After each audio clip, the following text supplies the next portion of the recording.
Good morning, my brothers and sisters. Welcome to episode number 78 in the book of Genesis. Today I'm going to talk about a hurdle that we jump over while we're on our knees, the hurdle we jump on our knees. Now, this is one of the most historically significant, if not the most historically significant, and spiritually significant moments in the Bible. And what God does for Abram in our passage today, he promises to do for you and me. And if not, if we lack this one single verse, we're in big trouble because we don't have the earning power to make it to heaven. It's way too far above our pay grade. We cannot otherwise, without his putting his thumb on the scale of my justice, have a relationship with him. So I need his help to have access to a relationship with him. Genesis 15:6 says, and he, that we're talking about Abraham, he believed in the Lord, and the Lord, counted it to him as righteousness. So Abraham believed in the Lord, and the Lord counted it to him as righteousness. So I need, just like Abraham did, God's crediting. I need to participate in this miraculous exchange of my little faith for his big crediting. And he even helps us with the faith.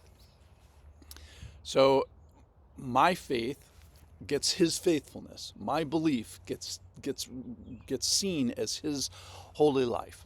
And this faith is the pattern for every believer that follows. That means you and that means me.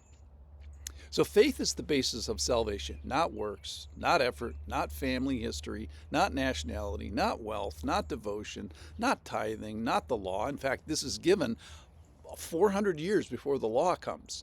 Not obedience. This is God's promise to us. This is a promise that I either believe in and receive or I don't.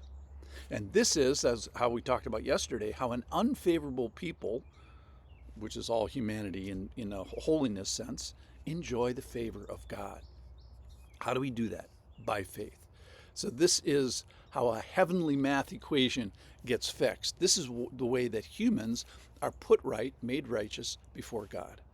Galatians 3:5 says, "Does he who supplies the Spirit to you and works miracles among you do so by works of the law or by hearing with faith?" And he's going to refer to Abraham a couple thousand years before. Just as Abraham believed God and it was counted to him as righteousness. Know then that it is those of faith who are the sons of Abraham. So why are we talking about this at length a couple of days here?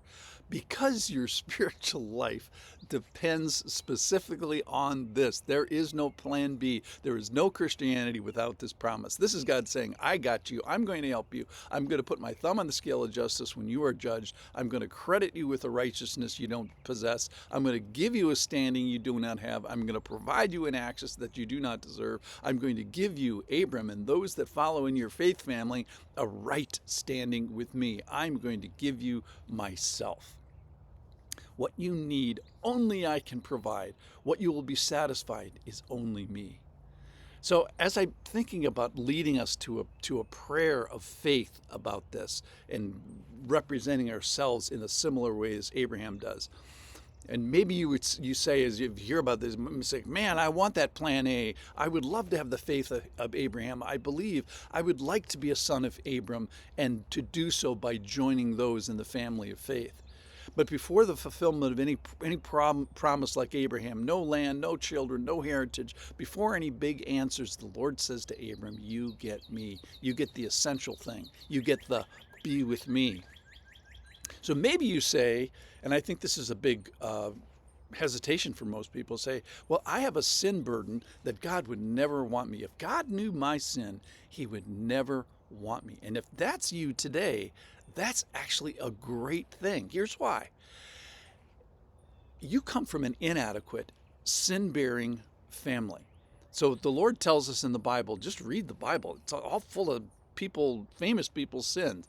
David, Peter the Apostle, Paul the Apostle, and here in these pages of Abraham and Sarai. Why are their sins so prominently displayed?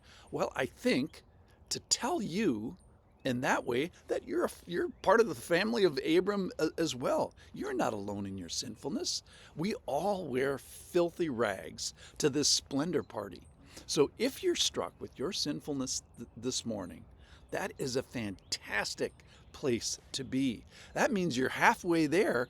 And my encouragement to you is, hey, keep going. You understand that you do not possess self-righteousness. Our sinfulness should not keep us from the heavenly altar, but should launch us towards the altar. Because where else are you going to go? To more, give it up, throw your arms in the air and say more sin, more drink, more anger, more out of boundary sex, more pride, more self. Where else are you going to go effectively? Nowhere, and to nobody.